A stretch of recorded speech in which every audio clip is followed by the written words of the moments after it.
I'm Ree, and you're tuned into Written Articles on Camera. I'm Nijae. When did you have your child? I was 21. And then, is it a boy or a girl? It's a boy. How old is he now? He's 8. So cute. How was your experience being pregnant? I cried a lot. I cried every day about everything. I was just so sad. I don't know.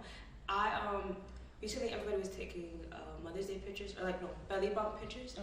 And I was looking at my belly bump pictures. I'm like, wow, all of my pictures, my face is cut off. Because I just was taking pictures of my stomach, but not my face. And I'm like, I was so sad. I don't even know why. Thinking about it now, why do you think you were so sad? I think my relationship wasn't what I wanted it to be. And I was just like, not in a good space mentally. Do you think that that partner should have helped you through that experience? Yeah, we were both young, so I think if he were to have a child with someone else now, that he would be like a way more different parent. We were just young and learning ourselves. And going back to your mental at that moment, how would being pregnant now differ from before? I'm gonna be honest, I feel like I would be really upset if I was pregnant. I'd be really upset. I think I would be crying too, but just for completely different reasons, I would be really upset. Just the thought of it, I'm sweating. You know? So, would you want to have more kids? I don't think so. One is okay? Yeah, I thought about it, but I'll see. I don't think so. It's a lot.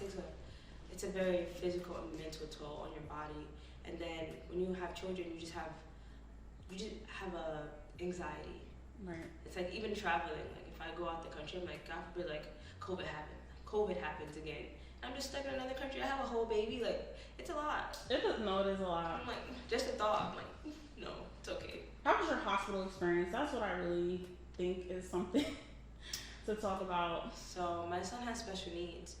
He was born at 35 weeks. So my hospital experience was difficult. My son didn't come home until he was 4 months old. Wow. He was transferred from one hospital to another. He was born a few days after Thanksgiving. So I spent Christmas in the NICU and New Year's. So it was just, it was a lot. You just want to take your baby home, and I just couldn't. How was your support system during that time? My family was amazing. They were really good. I think that's what helped me get through the process. How does, obviously it makes you feel sad now. It's not sad, it's just, I don't want to say sad, because I'm so happy for where I am now. I'm sorry, can I have a tissue? No, yeah. I'm sorry. I'm just grateful to see how far we've come, both of us. It's just like, I feel like relief. Like I'm so happy. I feel so blessed that the circumstances turned out the way they are now. So it's just like, I wish I could have told myself it's that. Happiness. Yeah. Mm-hmm. You said he was born at 35 weeks. How was he natural birth or a C-section? No, a C-section. How did that make you feel?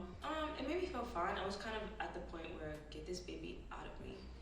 I had preeclampsia, so my body started. I ate really bad during my pregnancy because I was sad. I used to eat like 2 glazed donuts a day, so I gained 60 pounds. Oh my gosh. I gained 2 pregnancies. When I got pregnant, I was 120 pounds. Delivering, I was 181 pounds. So I was like huge. I started swelling so much that my blood pressure was really, really high. And they're like, you're gonna have to stay with us. Yeah, because it's a risk for you as well. I started swelling so much that I couldn't use the bathroom, so they had to give me a catheter. Wow. So the lady comes over. I'm laying there. I'm like, why am I wet if you just gave me a catheter? Like, I don't understand. So she comes over and she looks like she's like young and new. She comes with this Q-tip. She swipes me. She's like, oh, it's amniotic fluid. Your water broke. I'm like, all right, you got the C-section. I'm like, great. I was ready. I was over it. I was huge. I couldn't move. I was tired all the time. The crying. So I was happy that this baby was out of your body. Whew. Yeah. I didn't know that he was gonna be special needs, so that was like. How in that process, over the course of your pregnancy, did they test for those things? They wanted to give me, I think it's called an amniocentesis. Yes, amniocentesis. Yes, amniocentesis. And I was already 7 or 8 months at that point, so I'm like, yeah, well, if there's something wrong with the baby, God forbid, I'm not gonna have an abortion because I'm huge. how am I gonna explain to people that they're just not like? I was like, whatever it is, it is. I just prayed about it. So let's talk about coming home now. So baby came home at 4 months. So postpartum at that point is past. We're gonna quotation marks that. So how did that experience of that 4 months affect you? It was just fight or flight. I didn't really have. There was no real time for sadness, or when I found out my son especially needs, I called my mom immediately. I'm like, Mom, because she doesn't. I live in New York. She lives in Georgia. I tell her. She's like, well, I mean, even if there's something wrong with him, though, he'll be the cutest kid, so it doesn't matter. And that was it. I was sad for like an hour, and I called her, and I was like, all right. So now baby is home. How was that experience? So Hunter's condition is called Beth-Wiedemann syndrome. It's a very rare condition, so it gave him something called macroglossema. I don't know if I'm saying any of these things right, but anyway, so his tongue was like 3 times the size. So he got a G2 place. A G2 is just a device placed in your stomach. So instead of you getting fed through your mouth, you would get fed directly to your belly when he was 3 weeks. And then we noticed an issue with his breathing. And as he started growing, his tongue started growing as well, and it started blocking his airway. So we had to get him a trach. It was very, that was really hard. Because I was like, my baby can't swim. Like that's all I was thinking about. I'm like, my kid can't swim. Everything else is fine. It was just like, it was the things that you wanted him to do that made it so hard. Yeah, I was really sad. And it's like, there wasn't like anyone I know had ever experienced that, so it's just, I'm learning on my own. But I spent a lot of time researching. Once I found out the condition, because it took about a month for the hospital to even decide to do a genetic test. I didn't know what I know now, because I would have been much more adamant. Right. But that came with time, because once they told me the condition, I was able to find a doctor in St. Louis, Missouri that did tongue reduction surgeries. He specialized in that condition, so there was people flying all over the world to see him. I found this woman's blog post, and she spoke about going to the Ronald McDonald House, going to the Children's Hospital there, and getting the surgery. She lived in another state. She flew out there with her husband, and I found the practice. It's like 3 in the morning. This is the same night they told me about the conditions, like 3 in the morning. There wasn't that much stuff on Google because it was so rare, but I found her blog page. I found the doctor. I emailed the doctor at 3 in the morning. They responded to me. My son was only 3 months at the time, so he was released at 4 months. By a month later, in like June, we flew out to St. Louis, just me and him, because his dad had to work, he couldn't come, and we got the tongue reduction surgery. So if you guys didn't do that surgery, you would have to have the trach for the rest. Yeah, for the most part. It would have just, it wasn't because how your tongue affects your jaw and your facial structure.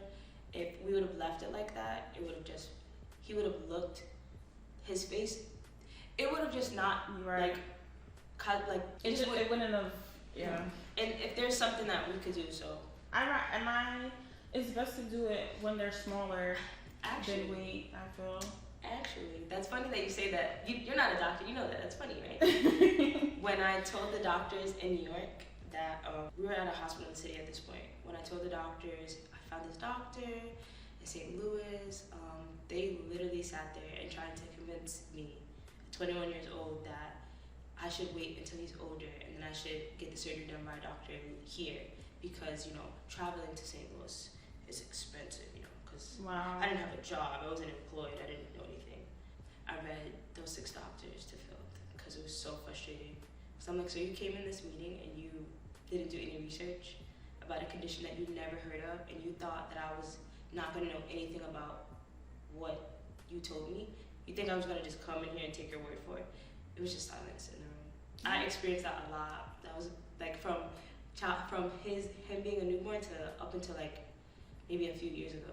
Wow. It's doctors legit questioning my intelligence. Like, okay. No, they try. I feel like doctors try to make you do their choice instead of. There's always going to be a second, third, fourth, fifth opinion that might be the better option. No, I have time. I have time. I have time. Like, I came here prepared. Like it was court. Because I know this is not your child. Yeah. You're gonna go home, you're gonna kiss your kids goodnight, and you're never gonna think about my son. It's gonna be me and the repercussions of my actions as he grows. And I'm his mother. I'm gonna be the person that lives with him. So I'm always gonna look out for him before they do. I don't care where you went to school. This is not your child. You're getting paid to be here. You're not here because you love. You're not here because you love the work. No, you're here for a paycheck. You're here for a paycheck. You clocking in out like the rest of us. Told us about Hunter. That's his name, Hunter. So how is it now? Now it's great. He's he's non-verbal, but he knows everything. It's so interesting to watch. He's 8, but I would say mentally he's maybe like 4 or 5. So now as he's like it's probably like this tall. He's gonna be really tall. I'm hoping so. His dad's tall. I have a trach. He got the trach removed when he was 6, and that was like much of me pushing and advocating and fighting because I've had to do a lot of that over the years for him. But everything, my life has slowed down because he doesn't have the trach. It's not so many doctor's appointments, and I get a lot of help with him. Everything is like finally like I can take a breath. I said this to a coworker of mine because she's pregnant, and I said I feel that postpartum doesn't ever stop because we're constantly in a state where we have to jump. So I don't think that, and she's about to give birth like in a couple months. So I was like, my baby is 1, so I'm just like, I feel like I'm not a scared mom, because I feel like a lot of women sometimes are scared when it's their first baby, and they're kind of like super, like, no, I have to do this, I have to make sure. And I was like, I feel like I'm so relaxed with him, but I said everyone's postpartum experience is different, and how they, I guess, connect with their baby, and if they're scared or not scared. But I said cherish all that moments that you have with them, because they're gonna grow up fast. You're gonna think they're grown. And it's like they're always out, but it's like that. I feel that those emotions just heighten each year, and I was just like, I feel that way. My baby's only 1. So how do you feel? How's your emotions each year as he? I worry only because I'm like, I don't know, like, okay, most of my friends, like, you have an understanding once your child turns 18, they're going to college, they're going to be more independent.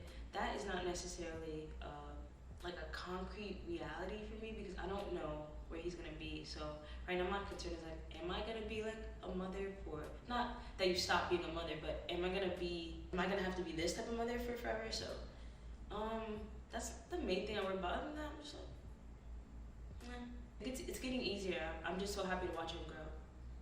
But I don't think I would ever start over again, because no.